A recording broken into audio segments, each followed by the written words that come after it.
Hey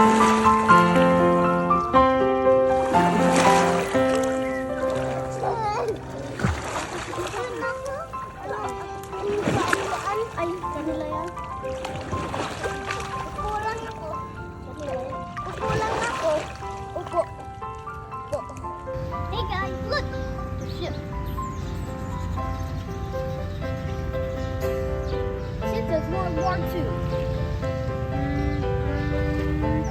Look guys, it's sailing across the ocean. But that day,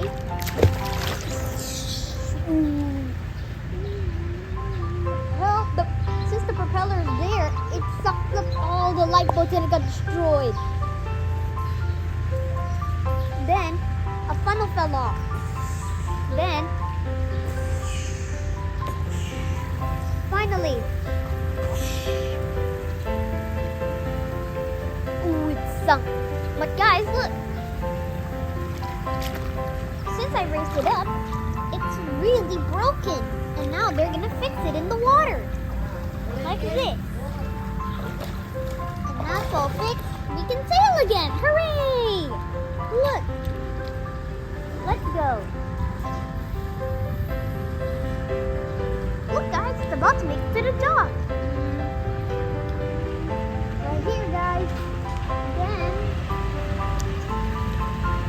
it's on the dock. And that's the story of my Lego adventure. Thank you guys so much for watching. See you guys next time on the hospital ship. Bye!